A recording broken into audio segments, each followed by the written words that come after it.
Hi, everybody. This is the debrief for the awareness activity of March 31st. And I just want to thank you very much for being here.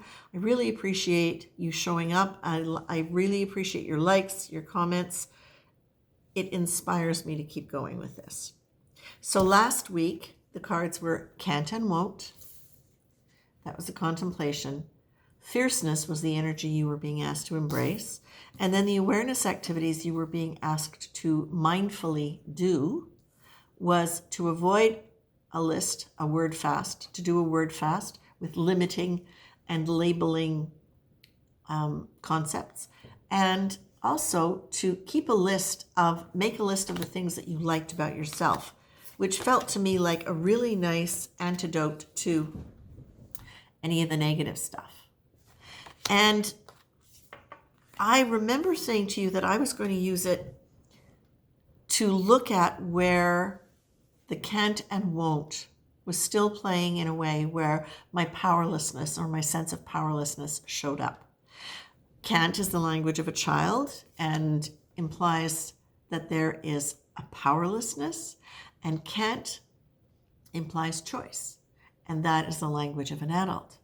So I was getting to look at that and say, how many times in my mind did I go into defensive mode, which is a powerless state, really. It's, especially if it's preemptive, if it's just in case I need it, I'm going to plan that scenario or that conversation in my head. And how am I going to listen to the language in my head that I'm using when I'm having an internal dialogue? Because the reality is, I don't think I'm unusual when it comes to having dialogues in my head, having conversations in my head. Perhaps the only difference is that because I live alone with my cat, I often have them out loud, and sometimes I forget I'm in public. But listen to the language in your head. Did you find yourself going into all of this, the negative stuff? And what did it do for you? This is about powerlessness and power. So look at how using that language makes you feel, whether it's about yourself, whether it's about the government, whether it's about the economic state of the world. Using that language, it's heavy energy, and it is very often kind of static. And a lot of it is very, very linked to the fear response. Powerlessness. I can't do anything about it. How can I do anything about it? It's the government. How can I do anything about it? It's my family. It's all of these things that can come in and create that sense of I can't. What you're being asked to embrace with fierceness, with passion, and with confidence was avoiding those words.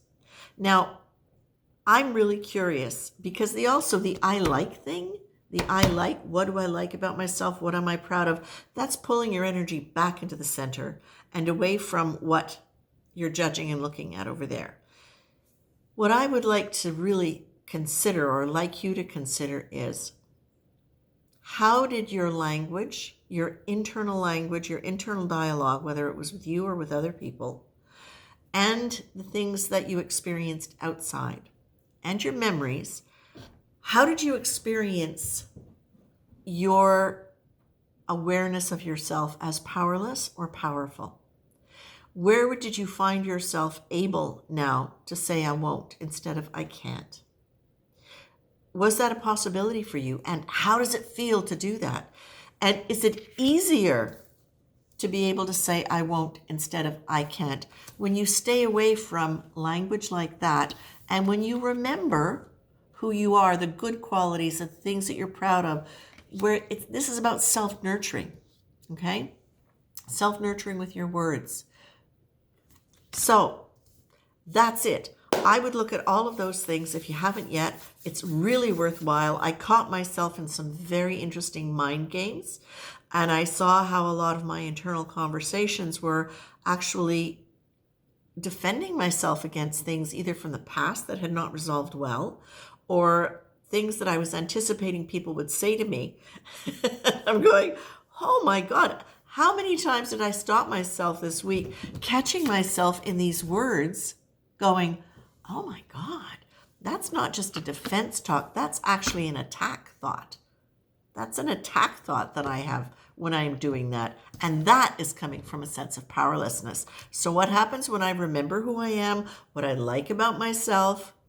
I can laugh at it and go, look at you doing that, Lynn. It's an attack thought. Okay, now, who do I like? What do I like about me? Where do I want to rest in myself now, in this moment? Who am I really?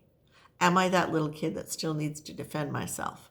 Or am I this mostly solid human person, adult, who can say yes and no when I want to? Okay? That's it. Now I got to get one ready for next week. Bye-bye.